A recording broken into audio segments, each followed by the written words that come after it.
Blog channel में खूब खूब તમારું हार्दिक स्वागत है दोस्तों। तो दोस्तों आज નો કોઈ વિડીયો આપણો બ્લોગ રિલેટેડ કોઈ ફિટનેસ કે કોઈ એક્સરસાઇઝ રિલેટેડ વિડીયો નથી दोस्तों। તો આજના વિડીયોની અંદર હું તમને મારા વિશે થોડીક ઇન્ફોર્મેશન થોડી માહિતી આપવા માગું છું दोस्तों। તો दोस्तों મેં ગુજરાતનો રહેવાસી છું। આપણે ગુજરાતની અંદર જેટલા બી જોવાલાયક સ્થળો જેમ કે પંચમહાલનું પાવાગઢ તેમજ યાત્રાધામ સ્થળો જેમ કે અંબાજી છે રહેશે दोस्तों। અને અત્યારે હાલની અંદરથી મારું આ અત્યારે શૂટિંગ થઈ રહ્યું છે, મતલબ તમે વિડીયો અત્યારે જોઈ રહ્યા છો दोस्तों। તો અત્યારે આપણે થોડુંક બ્લોગ ઉતારવા માટે વિડીયો ઉતારવા માટે આપણે લઈ આવ્યા છીએ दोस्तों। તો તમે જોઈ શકો છો મેં જે લઈને આવ્યો છું। તો दोस्तों તમે વિડીયોની અંદર જોઈ શકો છો હું એક સેલ્ફી સ્ટિક મતલબ કે એક મોબાઈલ સ્ટેન્ડ લઈ આવ્યો છું दोस्तों।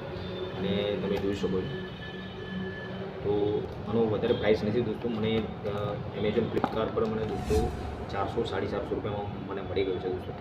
તો તમે दोस्तों જોઈ શકો છો અને આ રીતે કોઈ બી વસ્તુ આપણે જરૂરી છે दोस्तों। તો તમે दोस्तों જોઈ શકો છો એની કંઈક ટર્મ્સ એન્ડ કન્ડિશન જે ઇન્ફોર્મેશન છે दोस्तों તમે જોઈ શકો છો। તો જે વસ્તુ ઓનલાઈન પરચેસ કરે છે મતલબ ઓનલાઈન ખરીદે છે તો તેમને જો ના ખબર પડતી તો આની અંદર તમે આ રીતનું છે। તો અત્યારે હાલની અંદર જે વિડીયો શૂટ થઈ રહ્યો છે એક આ સ્ટેન્ડ દ્વારા થઈ રહ્યો છે दोस्तों। તો ગુજરાતની અંદર જેટલા બી જોવાલાયક સ્થળો છે તેના પર સારા એવા વિડીયો આપણી ચેનલ પર दोस्तों આવતા રહેશે, જેમ કે પાવાગઢ છે તેમજ અલગ અલગ એવા જોવાલાયક સ્થળો પર વિડીયો તમે એક્સપ્લોર કરાવીશ। તો આપણી વિડીયોની અંદર તમે કન્ટિન્યુ બનાવી રહેજો, તો સારા એવા ક્વોલિટી વિડીયો આપણી ચેનલ પર આવતા રહેશે। તો ફરી મળીએ એક નવા વિડીયો સાથે।